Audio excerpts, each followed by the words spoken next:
Swastiastu. Gimana kabarnya Pak? Baik, baik. Halo Pak, kabarnya gimana? Ya, baik, sehat. Terima kasih Bapak sebelumnya saya sampaikan atas kesempatan kemudian sudah meluangkan waktu kepada saya di tengah-tengah kesibukan Bapak. Ini bagian dari tugas civiku saya untuk bisa mewawancarai Bapak terkait dengan pengalaman Bapak selama ini tentang pengambilan keputusan yang berkaitan dengan kasus-kasus terutama di Lima Etika dan rujukan moral. Mungkin sedikit saya ingin tahu sama Bapak bagaimana Bapak mengidentifikasi kasus-kasus yang merupakan bagian dari Lima Etika atau rujukan moral.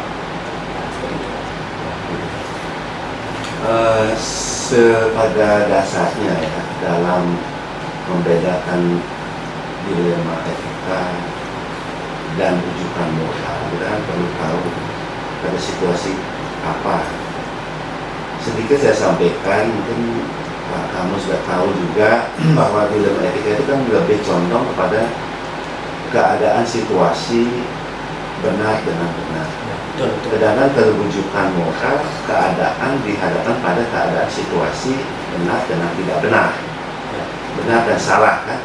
Nah jelas kalau pada saat kita dihadapkan pada situasi rujukan moral, kita akan memilih kepada kebenaran.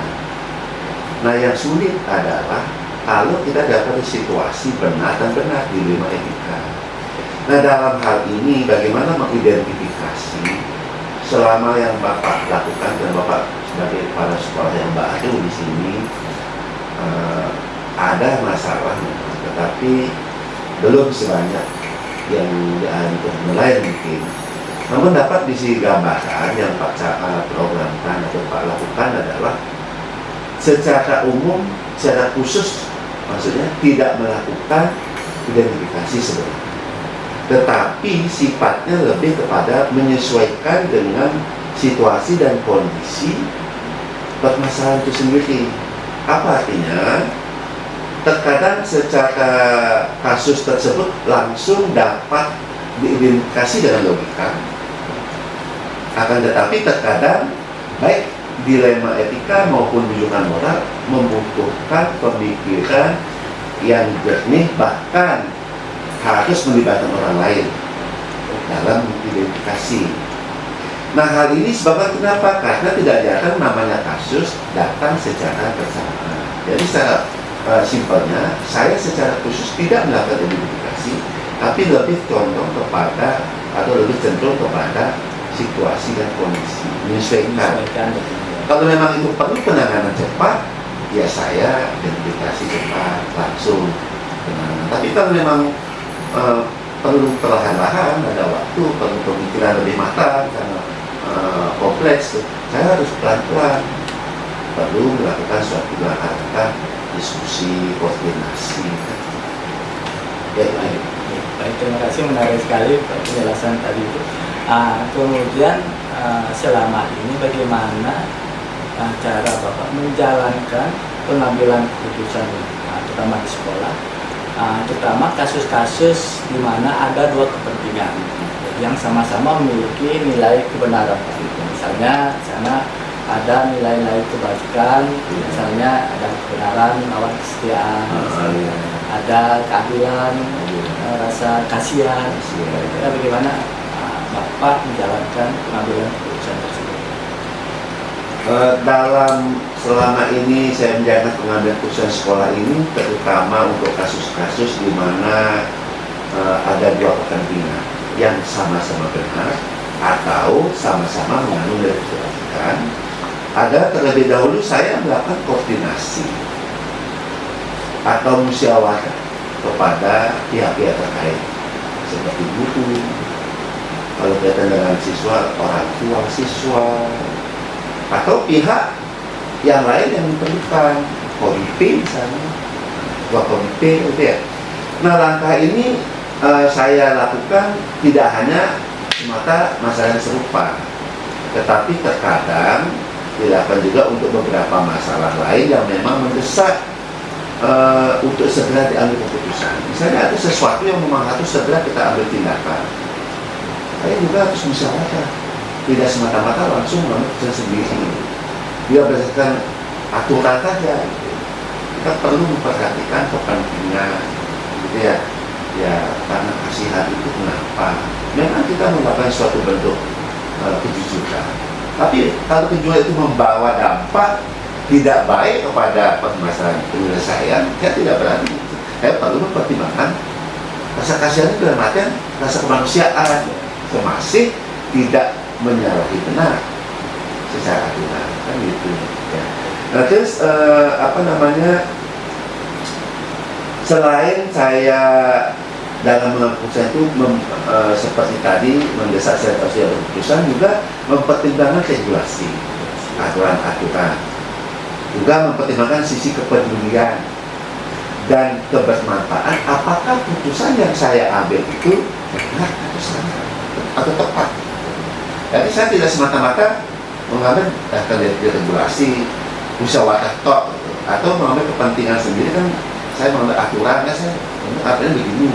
Tidak, saya harus musyawarah dulu, namun mempertimbangkan tapi tetap mempertimbangkan regulasi yang berlaku dan pedulian terhadap dan bermanfaat terhadap putusan yang saya ambil. Apakah ini bermanfaat, tidak merugikan, apakah ini menunjukkan rasa kemanusiaan, apakah tidak terlalu nanti kita terlalu kejam. Seperti itu kalau saya. Ya. Ya, jadi Bapak dalam mengambil keputusan itu mempertimbangkan banyak aspek dan melibatkan stakeholder, ya, sehingga itu benar-benar bermanfaat bagi siswa kita. Benar dan tepat. Kemudian kira-kira langkah dan prosedur seperti apa yang Bapak lakukan untuk tahapan-tahapan pengambilan keputusan itu? Nah, ini yang menarik. Ya. Nah, kalau saya punya, bahkan saya menjadikan best practice. Ya. Jadi dalam mengambil keputusan terkait dengan dilema etika maupun kehidupan moral, saya tidak memiliki prosedur sebenarnya. Atau langkah-langkah seperti ada maksud sendiri. Secara umum saya tidak ini, namun saya mengacu kepada ajaran agama, ya basic saya bukan agama. Ada beberapa ajaran nilai kepemimpinan. Nah, salah satu nilai kepemimpinan itu adalah sama mengajarkan dalam hal mengambil tindakan keputusan yang disebut dengan panci upaya sandi, 5 langkah upaya mengambil tindakan yang tepat dalam situasi dilema. Nah, satu saya lakukan adalah dengan melakukan prosedur mengumpulkan data atau duduk persoalan apa yang ada yang belum jelas duduk persoalannya, sehingga dapat dilakukan penataan lebih lanjut untuk mencapai kesimpulan. Jadi sebelum kita melakukan tindakan, kita kumpulkan dulu data, bukti-bukti agar jelas duduk persoalannya. Itu dalam agama Hindu, dalam ajaran itu namanya maya. Kita lakukan tindakan maya. Dalam langkah tindakan penelitian, mungkin dalam tindakan sistematika penelitian sama yang mencari pembuktian kebenaran kan juga ada kumpulan data. Itu saya maya, tapi saya bicara ke filosofi Hindu ya. Kedua, selain melakukan suatu kumpulan data, ada namanya tindakan berupeksa. Upeksa itu adalah bagaimana seorang pemimpin saya lakukan selalu berupaya untuk meneliti, menganalisis terhadap semua data yang saya kumpulkan, bukti yang saya ada, informasi yang saya terima, banyak masukan di sini begini pak, ada begini saya lihat nyatanya apa saya observasi. Nah sehingga semua permasalahan yang ada yang dihadapi itu kita tempatkan pada proporsi masing-masing. Tidak kita bisa terima saja, tidak bisa kita terima mentah-mentah. Jadi sebelum saya mengambil keputusan, setelah saya mengumpulkan data, saya analisis data itu sesuai dengan proporsinya masing-masing, sehingga nanti saya bisa melakukan suatu tindakan lebih tepat, yang mana didahulukan, mana dibelakangkan, mana yang benar, mana yang salah. Itu namanya upeksa. Yang ketiga ada langkah yang namanya indrajara. Indrajara itu adalah kita selalu berupaya di dalam mencari jalan keluar terhadap apa yang saya promosikan itu, permasalahan yang saya kelompokkan. Dan kelompoknya bagaimana permasalahan itu yang dihadapi oleh warga sekolah. Ya, kita di sini mengalami permasalahan kasus siswa malas. Apa buktinya dia malas? Data dikumpulkan oleh guru pengajar tidak hadir, tidak mengerjakan tugas. Di OSIS ada data terlambat, pelanggar. Di BK dipanggil tidak mengikuti. Jadi saya ambil keputusan, ya bagaimana sebelum yang keputusan tindakan kita cari solusikan dulu, carikan jalan dulu. Misalnya harus diberikan pembinaan dari IPN, kan itu ya, karena melihat fakta seperti itu. Belum ambil keputusan mutlak bagaimana gitu. Itu kan baru solusi. Nah, setelah kita tahu solusi itu kita punya, apa yang kita merencanakan solusi itu harus kita kerjakan, namanya week pertama. Jadi kita intend, kita itu punya selakasan. Kita harus komitmen terhadap setiap permasalahan solusi yang kita ambil itu harus kita benar-benar laksanakan. Apabila rencana rumusan program terhadap dilema yang dihadapi, kita betul rencanakan, komit. Jangan kita punya program, tapi yang sebuah program bila dilaksanakan. Nah, contoh ya, dalam sekolah, saya punya program ingin mengajak warga sekolah itu tidak tinggal diam di tempat saja. Kita sudah tidak cocok nih, berada di tataran TK, yang lebih loh, di luar banyak loh yang udah lebih. Kita membiayai, ya. Gimana biayanya? Ya programnya ada, nanti kita bentuk kelas nasional, bentuk MSD, gitu. Nah, itu harus benar-benar dilaksanakan, nanti jangan sebuah program, gitu kan dia. Tidak hanya wacana. Ya, ini tidak diwacanakan saja. Ya, itu namanya ikrama. Nah, apa-apa yang kita rencanakan, apa yang kita ambil tindakan nanti, jangan semata-mata atas dasar emosi, tetapi apa yang dinamakan logika. Ajaran itu logika. Artinya semua tindakan yang kita lakukan selalu didahului dengan pertimbangan akal nalar yang sehat, dapat diterima oleh warga sekolah. Kita tidak beluk-beluk ya. Kita harus ngomongnya apa adanya, tidak terlalu tinggi gitu ya. Kalau tadi saya punya program seperti itu, dia kan lebih tinggi misalnya, tapi kalau memang itu betul bisa dikerjakan, harus dikerjakan kan. Seperti ramai, tapi ya, karena apa itu belum tidak, bisa tidak gitu, bisa saya kerjakan tuh. Atas dasar nalar yang kita terima, sehingga warga sekolah bisa menerimanya, di mana setiap keputusan diambil masuk akal dan logis tanpa emosi. Itulah langkah-langkah yang saya lakukan, sehingga saya tepat mengambil keputusan apa yang saya lakukan. Itu secara umum ya. Nanti kalau ada kasus nanti saya lakukan dengan program ini. Menarik sekali Bapak yang dengan 5 langkah itu. Ya. Ini hal baru yang saya dapat dari pengalaman Bapak. Artinya kita harus punya mimpi dulu, harus punya rencana dan komitmen bersama kita sekolah untuk mencapai mimpi kita. Menarik sekali Bapak. Ya, kemudian menurut Bapak hal yang efektif yang Bapak lakukan dalam pengambilan sebuah keputusan itu terkait dengan dilema kita itu kira-kira seperti apa? Nah, hal yang paling efektif. Efektif ya. Ya. Nah, ini yang paling efektif ada beberapa hal yang selama ini saya anggap efektif dalam pengambilan keputusan. Pada kasus dilema etika ya, contohnya, saya selalu berkoordinasi atau bermusyawarah dengan beberapa orang atau pihak yang terlibat dalam situasi tersebut. Nah, dalam manajemen misalnya, untuk menanggapi dilema etika, saya selalu memberdayakan staf-staf saya, wakil saya. Nah, apa? Karena mereka yang akan memberikan info, mereka yang mengalami langsung. Jadi itu efek musyawarah. Nah, terus dalam musyawarah itu saya mengumpulkan fakta-fakta yang relevan terkait dengan masalah. Dari apa yang mereka lakukan, dari musyawarah maka setelah dilakukan analisis, ini kan kemarin mengacu pada langkah itu ya, analisis dan pertimbangan yang matang, baru kemudian saya mengambil keputusan.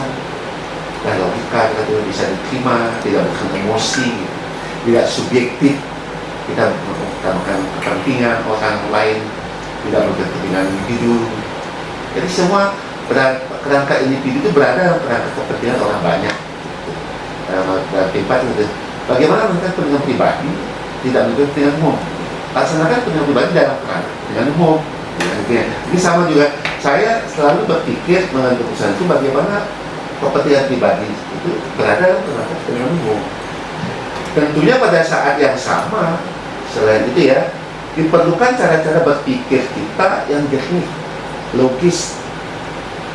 Jangan mengadakan ngomongin A, ngomongin B, salah kemari gitu. Kan ada jelas ya, kacau jadinya. Jadi tidak ada emosi, itu kan ngomongin A, B, C itu karena emosi. Nah, ada apa keputusannya diambil betul-betul tepat. Cara itu mungkin ya, efektif untuk menentukan masa depan kita dan bukan orang yang bisa. Memang emosi sesaat itu berbahaya sekali. Iya. Bisa mengelola diri. Kalau sudah berangkat emosi, ya. Logis kita tidak pernah. Bisa nggak jalan. Ya. Jadi kita perlu musyawarah kalau berdasarkan emosi, tidak ada. Tidak ada titik temunya. Iya. Musyawarah, tapi dasarnya logis, tidak emosinya. Sekali. Kemudian bentuk tantangan selama ini dalam pengambilan sebuah keputusan terkait dilema etika itu seperti apa? Wah, itu banyak. Tantangan saya bagi kepala sekolah 4 bulan ya, belum 3 bulan ya, artinya 3 bulan. Di lingkungan SMK lagi, saya SMA, dan dia sangat banyak. Ya. Terlebih lagi dalam pengambilan keputusan pada kasus-kasus dilema etika, di mana ketika berhadapan dengan guru senior yang belum tentu sepakat. Nah, betul. Nah, guru senior siapa ya guru senior? Guru senior yang artian yang lebih berpengalaman, bukan umurnya lebih tua dari saya, usia ya, bukan usia. Nah, bukan yang di agama umur tua bukan karena tua umur, tapi tuhu karena ilmu dan pengalaman. Jadi berhadapan dengan orang-orang yang lebih senior tidak selamanya sepakat. Tapi saya sebagai orang baru jelas mengalami rasa canggung. Tidak enak saya. Apa ya? Ini hasilnya tidak benar, itu saya rasakan betul. Tidak lama sih saya sebenarnya, paling hanya seminggu. Ya, karena saya sudah belajar berusaha menyiapkan diri saya. Nanti Pak Kamal, Pak Agung bisa mempersiapkan diri sebagai seorang pemimpin nantinya. Pasti akan mengalami hal itu. Mengawal itu memang. Ya, saya sadar bahwa rasa canggung tersebut lama-lama akan hilang. Saya yakin. Namun, saya sendiri menganggap bahwa di awal karir sebagai kepala sekolah, mengatasi rasa canggung tersebut bukan merupakan sesuatu hal yang mudah. Ingat itu. Sehingga bagi saya pribadi membutuhkan waktu dan tenaga dan pikiran untuk berlatih mengalahkan rasa canggung tersebut. Pelan-pelan, waktu perlu kita lama, tenaga juga. Ya. Namun saya berusaha untuk tidak terbawa emosi. Kalau saya terbawa emosi menanggapi semua kecanggungan itu karena ada yang memperlakukan apa, saya pasti tidak akan bisa mengatasi kecanggungan. Saya yakin itu, makanya saya tenang. Nah, sebab dengan emosi yang berlebihan akan mempengaruhi keputusan kita ambil. Itu saja. Itulah tantangan saya. Jadi perlu tenang, perlu selalu menjaga logika kita. Dalam agama wiwike, saya senang pakai istilah agama ya, karena saya filosofi agama itu sangat luas, banyak dan tinggi. Jadi kalau bisa Pak kami dari orang Hindu juga gunakan itu dari.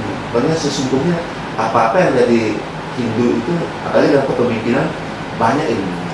Di sana sebenarnya sumbernya. Nah, itu ya tantangannya itu. Rasa canggung, paling lebih saya sebagai kepala sekolah yang baru 3 bulan. Namun saya tidak pernah lakukan dan tidak lakukan, saya itu akan dilakukan seiring waktu. Dan betul saya rasakan 3 bulan saya tidak bisa. masih sedikit kecanggung, namun masih perlu banyak belajar. Belum tuntas, saya masih terus belajar dan belajar sampai akhir tentu. Ya, Memang awal itu ya kita perlu proses dulu ya. Kemudian seperti apa sampaikan tadi, harus mengenal orang yang kita ajak bicara. yang belum kita kenal ya, asal kita belum kenal, nah, itu yang susah. Bercanggung kalau dia mau sepaham, Ya. kalau tidak sepaham, saya bulan-bulan, tapi saya tidak mau jadi teman-teman. Saya punya trik sendiri, artinya tenang, jangan emosi. Betul. Ya, kita sebagai orang tua apalagi ya, tidak masanya emosi, harus tenang. Biasa saya hadapi rasa tidak senang itu karena belum kenal, saya yakin. Tapi nanti mereka kalau sudah kenal pasti baik sekali. Seberapa besar, berapa dalam dia tidak senang sama saya yakin sebegitunya juga dia akan kita senang sama dia. Ya, Iya baik Pak. Nah selama ini Bapak kan sudah sering mengambil keputusan terkait dengan kasus-kasus yang sudah diselesaikan. ya. Kira-kira Bapak punya tata kala nggak atau jadwal tertentu? Misalnya ada kasus A, kira-kira harus hari ini harus Bapak selesaikan, atau memang memiliki waktu khusus untuk menyelesaikan masalah tersebut? Ya, bentuknya seperti apa, kemudian prosedur apa yang Bapak lakukan terkait kasus tersebut? Ya. Kalau masalah tata cara tidak saya tidak memiliki dalam sebuah penanganan atau penyelesaian kasus ini.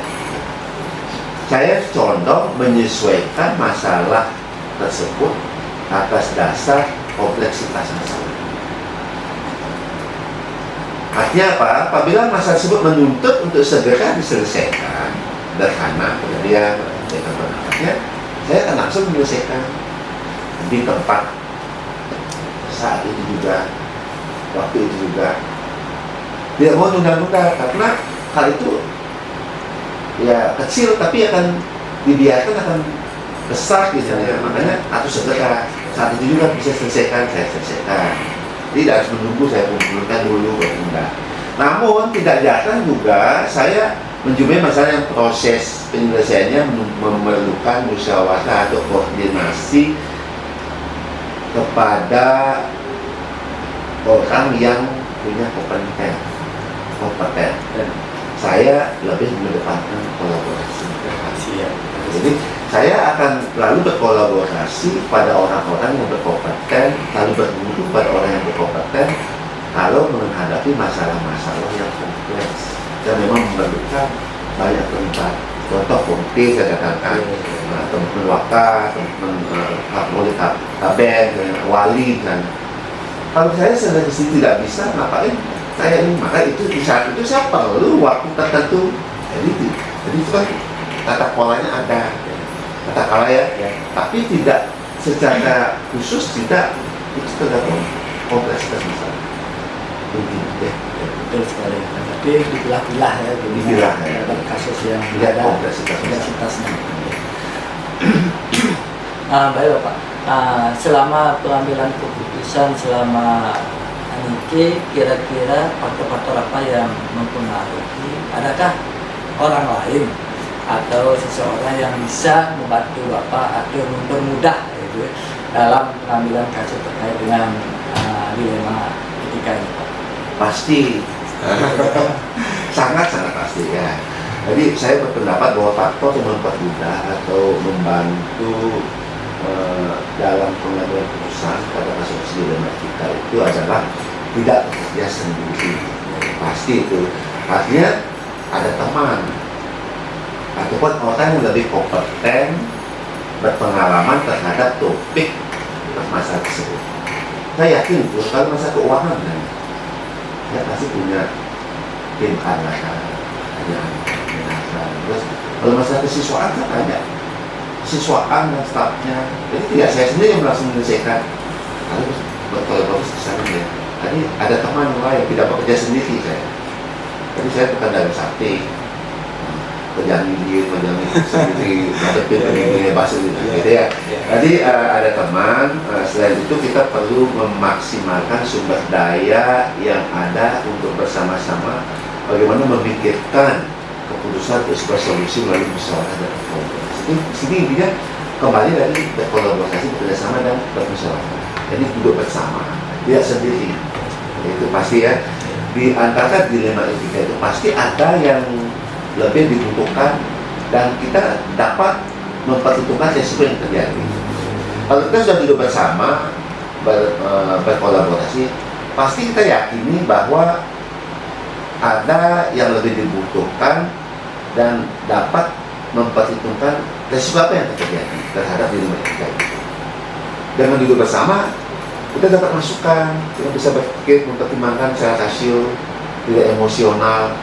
Jadi tahu juga resiko apa kalau kita begini bagaimana gitu ya. Kalau begini, begini efeknya. Nah, konsekuensinya kita sudah bisa diprediksi lebih awal, sehingga keputusan yang kita ambil nanti akan tepat dan berdaya pada orang yang kita selesaikan masalahnya. Jadi intinya saya yakin ya, bahwa semakin sering bertemu dengan masalah, maka pengalaman saya akan semakin kaya. Tentunya dalam mengambil keputusan juga akan meningkat, lebih efektif. Saya yakin itu. Kalau banyak masalah yang kita bisa selesaikan, itu bisa melatih kemampuan dan keterampilan kita. Makanya kita sering-sering bertemu dengan orang, tidak sendiri. Dari orang itu kita semakin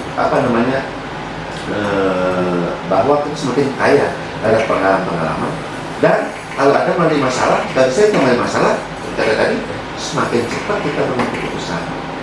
Ini begini loh pengalaman, saya pasal begini, begini caranya, cepat, tidak perlu lama. Baik Bapak, dari sekian sudah sharing Bapak terkait pengalaman pengambilan keputusan, kira-kira pembelajaran apa yang Bapak bisa petik ya dari proses pengambilan keputusan di Udena? Mohon berbagi Bapak. Oh iya, sederhana saja, tidak panjang. Dari beberapa hal yang sudah kita bahas tadi, dapat dipetik pengalaman dalam mengambil keputusan terkait dengan dilema etika adalah pembelajaran adalah bahwa setiap pengambilan keputusan penting untuk dilakukan musyawarah atau berkoordinasi dengan pihak-pihak baik pemangku kepentingan, baik dalam lingkup yang kecil maupun lingkup yang besar. Jangan pernah lupa kita selalu berkolaborasi, bermusyawarah dengan pihak lain. Tidak cukup dengan kepentingan sendiri, tidak cukup dengan deregulasi yang ada. Kita terkadang dituntut untuk bermain hati.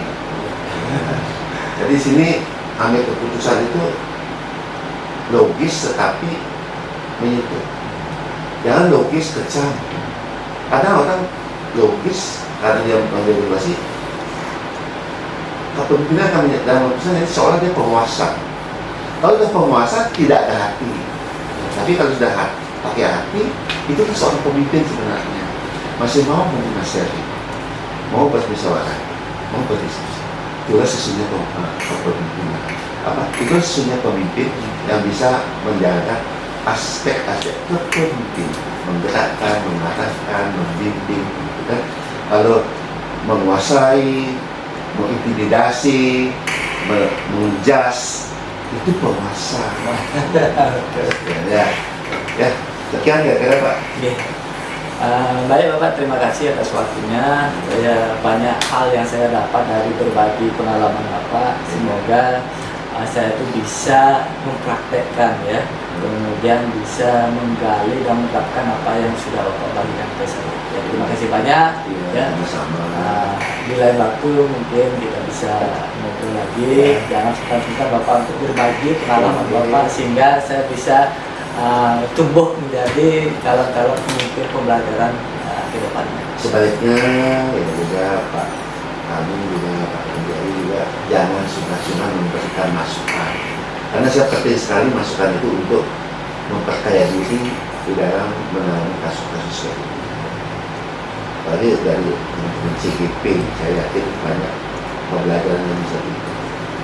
Terima kasih Bapak. Ya, tutup Pramasati. Oh, Om Swastiastu. Om Swastiastu. Selamat siang Bu Sri. Siang Pak Tut. Pertama terima kasih atas waktu yang diberikan kepada saya, sudah meluangkan waktu untuk berbagi pengalaman Ibu selaku kepala sekolah di SMA Negeri 1 Singaraja terkait pengambilan keputusan terkait kasus-kasus di tema pendidikan.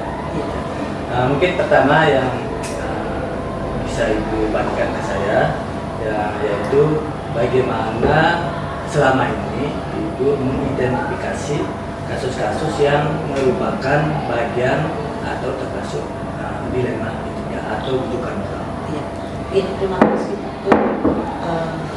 Saya selaku kepala sekolah SMA Negeri 1 Singaraja tentu ada berbagai kasus yang terjadi selama jadi kepala sekolah. Tentunya yang pertama, saya selaku kepala sekolah, kita tidak bisa berhenti sendiri. Ada wakil-wakil yang selalu menjadi pendamping ibu di sekolah. Jadi yang pertama itu adalah identifikasi. Itu bermula tentu permasalahan yang terjadi itu pasti ketika sudah dilunjak di kepala sekolah, pasti sudah melalui tahapan. Ya, melalui tahapan. Jadi yang pertama itu pasti dari guru mata pelajaran di kelas. Ya. Kemudian kalau guru mata pelajaran kita sudah bisa menyelesaikan, dia akan selesai sampai di situ. Kemudian kalau tidak bisa, dia akan ke wali. Dan begitu dari wali baru ke BK baru ke sekolah. Kalau sudah di kepala sekolah itu sudah yang paling atas. Nah tentunya saya selaku kepala sekolah harus benar-benar mengidentifikasi permasalahan yang terjadi. Jadi kadang-kadang ada suatu dilema dalam pengambilan keputusan dan begitu. Tetapi yang pertama sekali kita lihat adalah terkait masalah yang terjadi itu apa. Dan tentunya kita tetap untuk jernih berpikir untuk mengambil sesuatu keputusan. Yang pertama kita harus melihat kondisi anak kita. Ya, kondisi melihat anak peserta didik kita seperti apa. Jadi kalau ini keputusan yang diambil, apa dampak bagi anak kita dan apa dampak bagi lembaga. Itu kuncinya. Jadi kepala sekolah pasti begitu akan mengambil keputusan sudah jauh akan risiko yang akan dia pikirkan. Jadi pada intinya nanti ada tahapan berjenjang. Ya, ada tahapan berjenjang dan sekali-sekali ada kadang wakil yang kita bisa ajak saling sharing. Jadi sebelum keputusan itu kita ambil, biasanya kita saling sharing berbagi. Apakah dengan kesiswaan, dengan kurikulum, humas dan sarana. Lalu itu bisa kita ambil menjadi keputusan. Baik, terima kasih. Kemudian kira-kira Bu Sri, bagaimana cara menjalankan terkait pengambilan keputusan tersebut terkait dengan kasus-kasus dilema etika yang ada dua kepentingan. Ya, kepentingan misalnya ada benar-benar ya, yang berkaitan dengan nilai-nilai kebajikan yang kira-kira bertentangan nantinya. Iya, betul. Tentu disinilah kebijakan atau kecerdasan kepala sekolah untuk melihat permasalahan. Melihat permasalahan artinya layak kita pikirkan bagaimana masa depan anak ini. Gitu ya. Tentunya masih keberpihakan kepada anak yang tidak begitu banyak menabrak rambu-rambu. Itu tetap jadi sekolah ini tetap memantau, memperhatikan kondisi anak kita. Gitu ya. Tidak semata-mata ketat sekali pada regulasi dan sebagainya. Tetap itu dan kajian-kajiannya juga. Nah, sehingga kalau kita katakanlah sulit, pasti nanti ada tim-tim yang akan bisa mengkaji. Ada tahapan-tahapan yang harus kita lakukan. Menarik sekali Bu. Oke.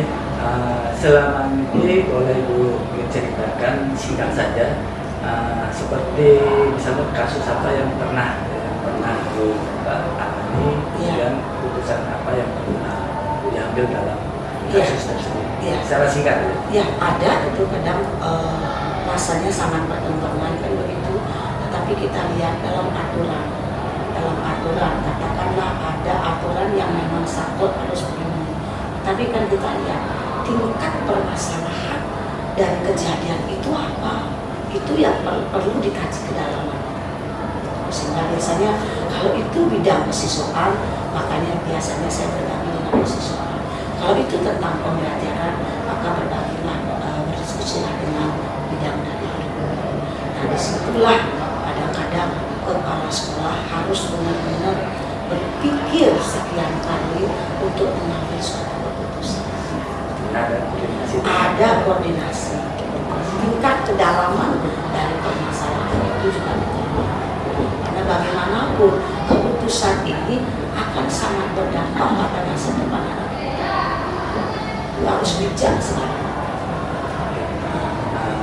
Dalam menangani keputusan tersebut, kira-kira langkah-langkah atau prosedur yang Ibu lakukan? Ada. Jadi kalau sudah di Ibu, pasti ada di ruang BK yang sudah ditangani. Tadi seperti tadi di awal, bahwa permasalahan itu kan bermuara pasti dari siswa tersebut dengan apakah dengan guru mata pelajaran. Kan gitu. Kalau memang anak tersebut terjadi di kelas, guru mata pelajaran bisa menyelesaikan, maka masalah itu akan selesai. Tetapi jika tidak bisa diselesaikan oleh guru mata pelajaran, maka guru mata pelajaran akan berkoordinasi dengan wali kelas. Wali kelas akan menyelesaikan mencari jalan. Tetapi jika tidak bisa, maka naik ke BK. Nah, ini akan berdiskusi. Jika tidak bisa, baru BK bersama wakil dan kepala sekolah yang menangani kasus-kasus atau masalah-masalah. Itu biasanya, dan tentunya juga perlu dukungan orang tua. Jadi kepada siapa pelibatan ini baik-baik seperti itu. Jadi mungkin Ibu masih mempertimbangkan pertimbangan ya terkait dengan peraturan-peraturan legalitasnya. Iya. Kemudian apakah itu bisa termasuk melanggar nilai-nilai kebaikan? Iya, betul. Harus bijak kali. Makanya setiap tahun ada regulasi tentang bagaimana review tentang aturan. Tidak ada review kurikulum aja, tetapi termasuk juga review tentang tata tertib. Apakah peraturan bagi siswa itu masih layak nggak di tahun ini atau di tahun depan? Maka ini perlu direview kembali. Ya, terhadap kasus-kasus. Oh, ini kasusnya seperti ini. Oh, bertengkar. Oh, bertengkar dengan kejadian. Nah, bertengkarnya seperti apa? Kedalaman masalahnya sejauh mana? Nah, inilah nanti direview kembali peraturan-peraturan itu untuk ke depan, agar anak kita tidak menjadi korban terhadap apa keputusan yang kita ambil. Terkait langkah-langkah tadi atau prosedur yang sudah Ibu lakukan, kira-kira yang paling efektif itu yang mana? Yaitu seperti tadi itu ada prosedur langkahnya, kemudian juga perlu kita mendengarkan dari berbagai teman. Kemudian kadang-kadang di dalam rapat itu biasanya setiap bulan itu ada rapat wali kelas. Biasanya wali kelas yang bisa banyak memberikan informasi. Dari situ catatan-catatan bagi saya selaku kepala sekolah untuk mengetahui seperti apa. Nah, dari sekian kasus yang Ibu sudah tangani, kira-kira bentuk tantangan yang menarik tentang itu untuk dalam mengambil keputusan itu yang seperti apa? Diceritakan sedikit. Tantangannya tantangannya sih ada. Tentunya kita tantangan itu kadang-kadang dengan orang tua, dengan guru, dengan wali, itu biasanya itu nanti. Nah, inilah tantangan ini kita carikan solusi. Ada benturan persepsi. Nah, disinilah perlu ada titik temu untuk duduk bareng. Kadang kan orang tua pemahamannya A, sedangkan oleh wakil kesiswaannya B. Maka duduk bareng, dimediasi bersama guru BK sehingga paham. Oh, ternyata pemahaman orang tua yang baru seperempat akan menjadi utuh ketika kita duduk bareng. Dan itu sering terjadi. Pemahaman kita kadang ketat dengan regulasi, sementara kadang orang tua dia ingin melindungi anaknya, percaya begitu saja. Nah, disinilah momen komunikasi dan koordinasi yang selalu dibutuhkan. Baik. Pada saat pelaksanaan pengambilan keputusan itu, misalnya sewaktu-waktu ini, apakah Ibu memiliki suatu tata cara atau jadwal tertentu? Misalnya kasus ini harus Ibu selesaikan hari ini, atau Ibu ingin punya waktu lain tertentu untuk penanganan kasus tersebut? Kita lihat kasusnya, kasus apa ini kan begitu. Kalau yang biasa masih bisa kita talami, kalau tidak, kalau memang itu harus segera dilakukan, karena itu tidak boleh menunda-nunda kasus, nggak boleh itu.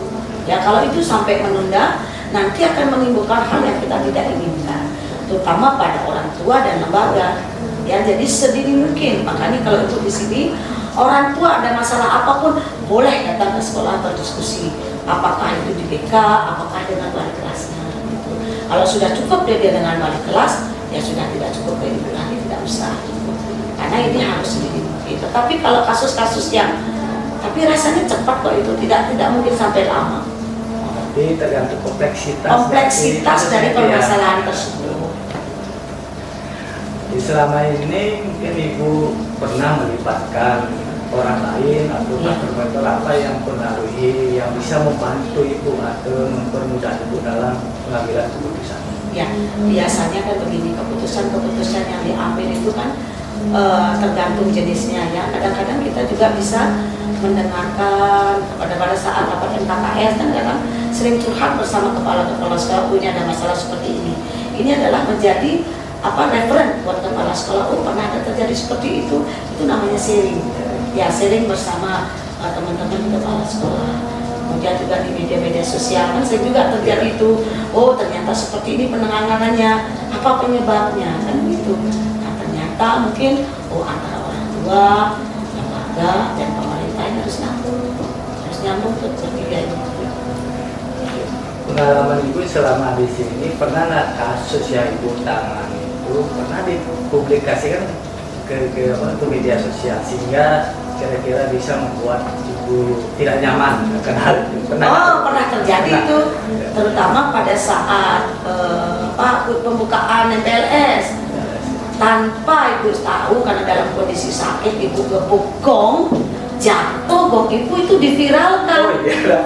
Awalnya Ibu kesel itu dalam hati, dan Ibu nggak lihat awalnya teman-teman yang ramai, tetapi ketika kita kaji kenapa dan paksakan menemukan orangnya itu siapa, besokannya kita tanyakan, ya mereka iseng doang. Jadi tidak ada tanda kutip untuk membuat jelek. Nah, inilah yang harus kita cari. Jadi jangan buru-buru menjudge anak, ini nggak baik. Jadi koordinasinya ini, kenapa sih sampai melakukan itu dan sampai menyebarkan itu? Jangan lucu aja gitu loh. Jadi perspektif anak ini, tapi pelan, tapi pasti kita kasih tahu bahwa itu tidak baik dan tidak marah. Jadi di awal kaget di media sosial ada, tapi bijak kita melihat. Ini pasti karena yang melihat kan orang dalam. Siapa ini? Kita kasih tahu, coba cari. Maka kita buka, kita diskusi. Apa sih dasarnya sampai mengekspor? Dia tidak ada untuk mengatakan itu tidak baik, tidak, dia bilang lucu aja gitu. Itulah generasi sih, lucu. Dia ingin teman-teman ketawa gitu sebenarnya. Udah, jadi kita berikan pemahaman terutama pada saya.